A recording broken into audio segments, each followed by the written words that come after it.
শুভেচ্ছা জানাচ্ছি প্রত্যেককেই নতুন আরেকটি ভিডিওতে। চমৎকার এই ভিডিওতে আমরা শিখব প্রহিবিটেড টু এর ব্যবহার। প্রহিবিটেড টু ইংরেজি স্পিকিং এ খুব ব্যবহৃত একটি স্ট্রাকচার। সো আপনারা যদি এই ক্লাসটি মনোযোগ দিয়ে করেন তাহলে প্রহিবিটেড টু এর পরিপূর্ণ ব্যবহার শিখতে পারবেন। স্ক্রিনে লেখাই আছে প্রহিবিটেড টু দিয়ে বাক্য বানানো শিখুন। সো জাস্ট একটু মনোযোগ দিয়ে ক্লাসটা করুন। দেখেন লেখা আছে it it is prohibited to plus verb one plus extension. সাধারণভাবে কোনো কাজ নিষেধ বোঝাতে বা বোঝাতে বিষয়টা এরকম যে ইন জেনারেল সবার জন্য নিষেধ, সবার জন্য নিষেধ। কিছু এক্সাম্পল দেই। এখানে ধূমপান করা নিষেধ। দেখেন এই যে এখানে ধূমপান করা নিষেধ, এটা কি একজনের জন্য নাকি প্রত্যেকের জন্য? নিশ্চয়ই প্রত্যেকের জন্য। এখানে থুতু ফেলা নিষেধ, এটা কি একজনের জন্য নাকি সবার জন্য? সবার জন্য।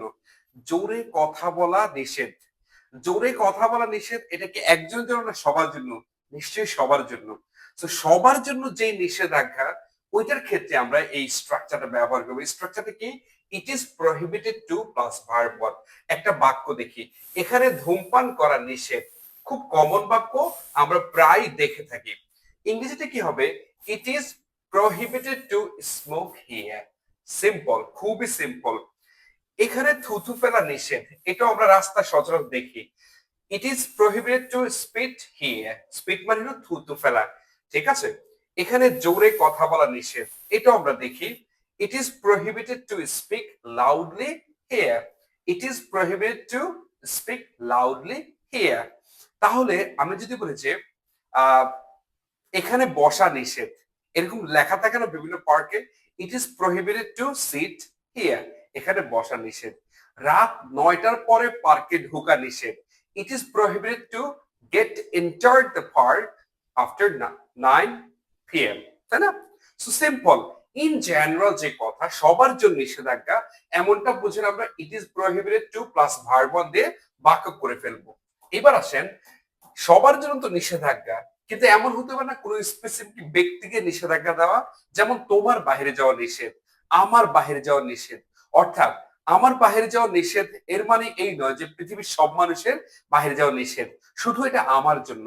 সো কোনো স্পেসিফিক ব্যক্তি যখন নিষেধাজ্ঞা দেওয়া থাকবে তখন ইংরেজিতে কি হবে? প্রথমে subject, be verb, be verb মানে am, is, are, was, are, will be, এরকম, ঠিক আছে? আমরা একটু কালারটা চেঞ্জ করে নিই। আচ্ছা, কি বললাম তাহলে? বি ভার্ব, তারপর কি? বি ভার্ব, তারপর prohibited to plus verb one plus extension. Clear? এখানে যে সাবজেক্ট যাকে নিষেধাজ্ঞা দিবে, দেখেন তোমার ফেসবুক ব্যবহার করা নিষেধ, তোমার ফেসবুক ব্যবহার করা নিষেধ। বলেন তো এই নিষেধাজ্ঞা কি সবার নাকি তোমার? তোমার। তাহলে ইংরেজিতে কি হবে? You are prohibited to use Facebook. You are prohibited to use Facebook, এটা শুধু তোমার জন্য নিষেধাজ্ঞা। তার টিভি দেখা নিষেধ, তার টিভি দেখা নিষেধ, তার মানে কিন্তু সবার নিষেধ না। ইংরেজিতে কি হবে? He is prohibited to watch TV. He is prohibited to watch TV. TV দেখা কিন্তু কি? ওয়াচ। এবার আসেন, আমাদের বাইরে যাওয়া নিষেধ, মানে আমাদের নিষেধ, বাট সবার নিষেধ বিষয়টা এমন না। We are prohibited to go out. We are prohibited to go out, আমাদের বাইরে যাওয়া নিষেধ। তাদের এখানে খেলা নিষেধ, শুধুমাত্র তাদের খেলা নিষেধ। দে আর প্রহিবিটেড টু প্লে হিয়ার। তাহলে আমি যদি বলি যে তোমার জোরে কথা বলা নিষেধ, you are prohibited to speak loudly. অনেক ডাক্তার নিষেধাজ্ঞা দিয়ে থাকে, তাই না? আপনার লবণ খাওয়া নিষেধ, হ্যাঁ, যাদের প্রেশার রোগী তাদেরকে বলে you are prohibited to have salt or take salt, ঠিক আছে? সো আশা করছি প্রহিবিটেড টু দিয়ে আমরা বাক্য খুব সহজে বানাতে পারবো। সো আপনারা যে কাজটি করবেন বাসায়, চেষ্টা করবেন প্রহিবিটেড টু দিয়ে কিছু বাক্য প্রডিউস করতে। So that's all for today. See you again. আল্লাহ হাফেজ।